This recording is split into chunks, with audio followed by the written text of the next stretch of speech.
오늘 우리에게 주신 하나님의 말씀은 디모데후서 3장 10절부터 17절까지의 말씀입니다. 제가 가지고 있는 신약성경 페이지 346면에 있습니다. 디모데후서 3장 10절부터 17절까지 우리 모두 함께 찾으신 줄로 알고 함께 합독으로 읽겠습니다. 10절부터 끝절까지입니다. 나의 교훈과 행실과 의함과 믿음과 오래 참음과 사랑과 인내와 박해를 받음과 고난과 또한 안디옥과 이고니온과 루스드라에서 당한 일과 어떠한 박해를 받은 것을 네가 과연 보고 알았거니와 주께서 이 모든 가운데서 나를 건지셨느니라. 무릇 그리스도 예수 안에서 경건하게 살고자 하는 자는 박해를 받으리라.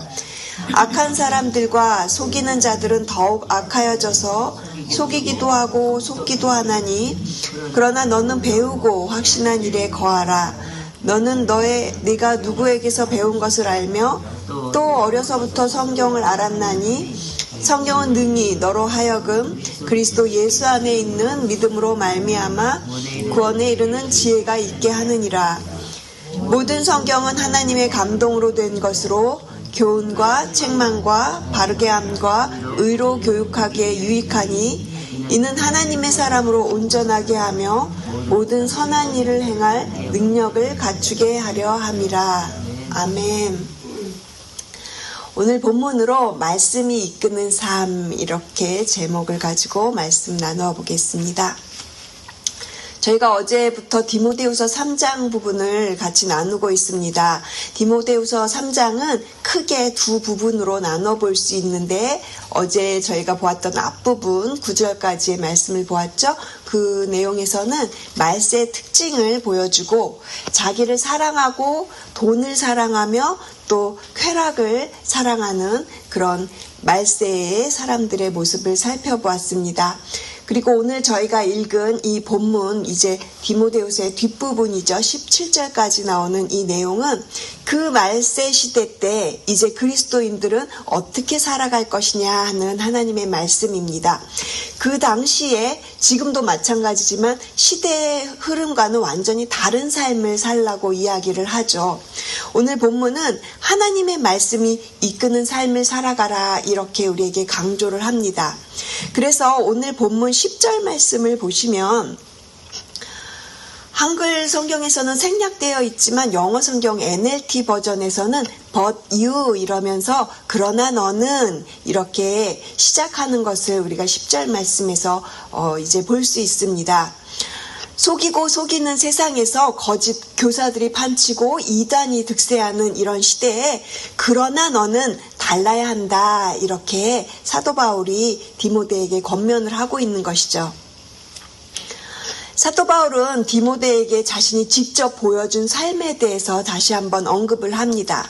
자신의 삶의 모본이 되고 교훈이 되고 또 인내와 사랑과 또 그 무엇보다 박해 가운데서도 지켰던 그 신앙의 모습을 다시 한번 기억하라고 그렇게 이야기를 하는 거죠. 그리고 오늘 본문 14절에서도 보시면 다시 한번 그러나 너는 이렇게 나오고 있어요. 그러나 너는 배우고 확신한 일에 거하라. 여기서 배우고 확신한 일은요, 단순한 지식이 아니라 머리로만 아는 것이 아니라 그 삶 속에서 확고히 붙들고 이미 신앙을 살아낸 그 믿음을 말하는 것입니다. 그리고 여기서 말하는 거하라는 표현을 좀 집중해서 보시면 좋을 것 같아요. 이 단어는 요한복음에서 많이 사용하고 있는 거하라 이런 단어인데요. 저는 이 거하라는 단어를 보면서 찬양이 생각이 났어요. 여러분들도 잘 아시는 우리가 자주 주일 예배 때도 부르는 찬양인데 나의 안에 거하라 나는 내 하나님이니 모든 환난 가운데 너를 지키는 자라 두려워하지 말라 내가 널 도와주리니 놀라지 말라 내 손 잡아주리라. 거하라. 이 거한다는 것은 잠시 머무는 것이 아니고요. 그 안에 예수 그리스도 안에 뿌리를 내리고 사는 것이죠. 그래서 15절은 어려서부터 성경을 알았던 디모데에게 이렇게 권면하는 겁니다. 우리 함께 15절 말씀을 같이 읽겠습니다. 또 어려서부터 성경을 알았나니 성경은 능히 너로 하여금 그리스도 예수 안에 있는 믿음으로 말미암아 구원에 이르는 지혜가 있게 하느니라. 디모데는요, 아주 어려서부터 성경을 배우고 자랐습니다. 예수 그리스도 안에서 거한다는 그 사도 바울의 권면이 15절 말씀에서 그렇게 연결이 되는 것을 제가 보았어요. 디모데는 외할머니 로이스와 그리고 어머니 유니게로부터 어려서부터 성경을 배우고 자란 사람입니다. 성경을 어려서부터 배우는 것이 얼마나 중요한지 우리가 이 15절 말씀을 많이 인용하는 구절이죠. 그런데 이 15절 구절의 핵심 말씀은요, 성경이 구원에 이르는 지혜를 준다, 이 부분에 있습니다. 구원에 이르는 지혜를 줍니다. 확실히 성경은 변하지 않는 진리이기 때문에 우리를 구원에 이르게 합니다. 그런데 이 부분은요, 저희가 어제 본문에서 살펴보았던 3장 7절의 말씀과 완전히 대조되고 있는 것을 찾아볼 수가 있어요. 어제 본문이었던 3장 7절 말씀은 이렇게 말을 합니다. 항상 배우나 끝내 진리의 지식에 이를 수 없느니라. 어제 저희가 설교 들었던 내용 중에 있었던 부분이죠. 이단들이 그렇게 또 그 혼미하게 했던, 미혹하게 했던 그 시대에 뭔가를 막 잘못된 가르침을 전합니다. 그들은 항상 배우려고 그렇지만 그들은 끝내 진리에 이를 수 없었다. 이렇게 어제 저희가 배웠죠. 거짓 교사들을 따르는 자들은 항상 배우지만 전혀 진리에 이를 수 없다라는 말입니다. 그러나 오늘 15절 말씀은 성경은 능히 너로 하여금 그리스도 예수 안에 있는 믿음으로 말미암아 구원에 이르는 지혜가 있게 한다, 이렇게 말씀하고 있습니다. 여러분, 누구나 배운다는 것은 정말 중요하죠. 하지만 열심히 배우고 배우는 것이 중요하지만 같은 배움이라고 해도 그 결과가 완전히 다를 수밖에 없습니다. 세상의 지식이나 철학은요, 그리고 특히 그 거짓된 가르침을 아무리 배워도요, 진리에 결코 이를 수 없다라는 것입니다. 오직 성경만이 우리를 그리스도 예수 안에 있는 그 믿음으로 인도하여 구원에 이르게 하는 줄로 믿습니다. 그렇다면 이렇게 귀한 성경은 어떻게 기록되었을까요? 오늘 본문의 16절 상반절을 보시면요, 모든 성경은 하나님의 감동으로 된 것으로 이렇게 되어 있어요. 하나님의 감동이라는 말은 그 원어를 살펴보면 하나님의 호흡 또는 숨, 이런 단어를 의미합니다. 그러니까 하나님께서 하나님의 호흡을 불어넣어 주셨다, 그런 뜻입니다. 하나님께서 선택하신 특별한 사람에게 하나님의 영으로 하나님의 숨을 불어넣어 주셔서 하나님의 영으로 쓰게 하신 것이 성경이다라는 것이죠. 작년에 우리 교회에서 성경 필사를 할 때가 생각이 났습니다. 벌써 1년이 지났어요.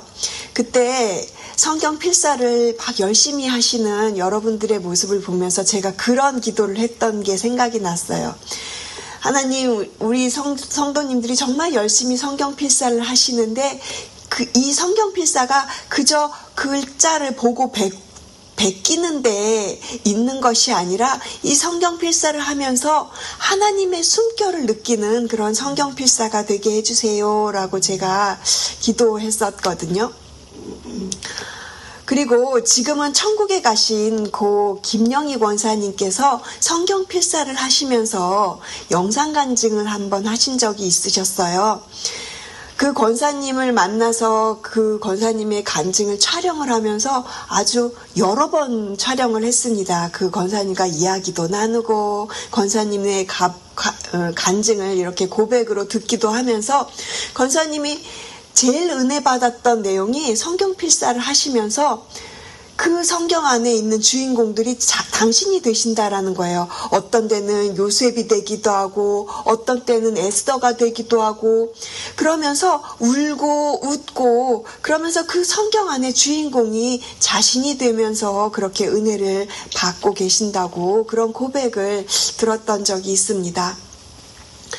그렇습니다. 성경은 살아있는 하나님의 말씀입니다. 그저 사람이 로봇처럼 기계적으로 받아서 기록한 책이 결코 아니에요. 유기적 영감설이라는 것이 있습니다. 이것은 다른 말로는 인격적 영감설이라고도 하는데요. 성경을 배울 때 하나님께서 영감을 주실 때 그 사람, 그 성경을 썼던 그 저자의 환경과 지식과 경험과 그 사람이 갖고 있는 세계관, 그 모든 것을 다 인격적으로 활용을 하셔서 전적으로 하나님의 뜻을 그 사람을 통해서 전달하셨다. 이런 단어입니다. 그래서 성경을 보면 저자의 독특한 어휘 그리고 문체 그리고 시대적인 배경과 상식이 등장하는 거고요. 그 위에 하나님의 영이 감동하셔서 하나님의 호흡으로 하나님의 그 숨결로 불어넣어 주심으로 하나님의 뜻을 전하게 되었다라는 것입니다.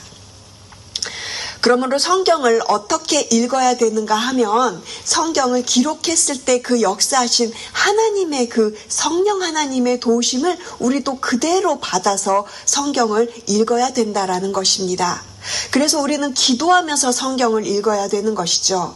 성령님, 당신의 영으로 이 성경을 기록하셨으니 우리도 지금 우리에게도 하나님 역사하셔서 저로 하여금 이 말씀을 통해서 하나님의 마음을 하나님의 그 메시지를 깨닫게 하여 주시옵소서.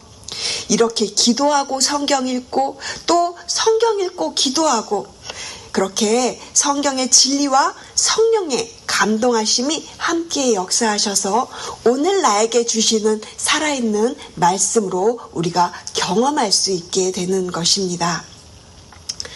그래서 성경은 살아있는 하나님의 책입니다. 우리가 성경을 읽을 때 하나님께서 우리에게 직접 숨을 불어 넣어 주시는 것입니다. 이렇게 성경을 읽었을 때 그 결과가 어떻게 나타납니까? 16절 하반절을 보십시오. 교훈과 책망과 바르게 함과 의로 교육하기에 유익하니 그랬어요. 성경이 주는 유익에 대해서 설명을 하고 있죠. 이 부분을 제가 메시지 성경으로 찾아보았는데 한번 읽어드리겠습니다.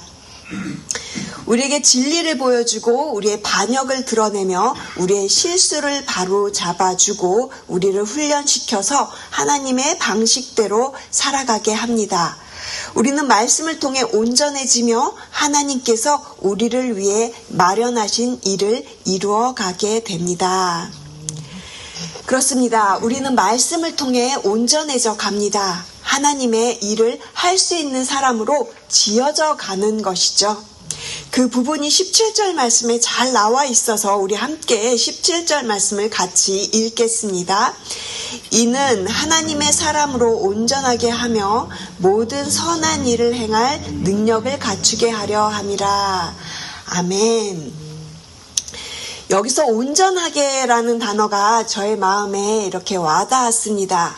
완벽이 아닌 온전이기 때문에 저는 이 온전이란 단어가 참 좋습니다. 사람은 그 어느 누구도 완벽할 수 없죠.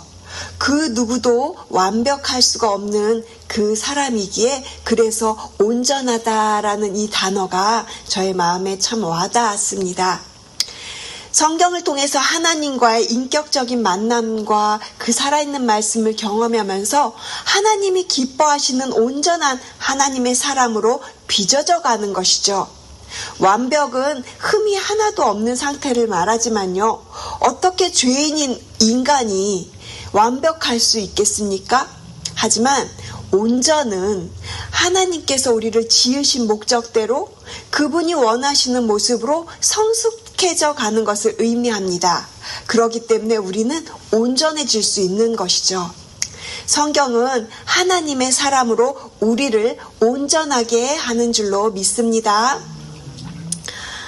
사랑하는 성도 여러분, 말세를 살아가는 우리에게 하나님은 말씀하십니다. 그러나 너는 세상이 아무리 혼란하고 거짓이 판을 치고 또 자기중심적인 삶이 이렇게 우리 가운데 많아도 그러나 너는 달라야 한다라고 이렇게 말씀하시는 것이죠. 우리가 어떻게 다른 삶을 살아갈 수 있습니까? 우리가 어떻게 구별된 삶을 살아갈 수 있습니까? 말씀이 우리의 삶을 이끌어가는 그러한 삶을 살아가는 것이죠.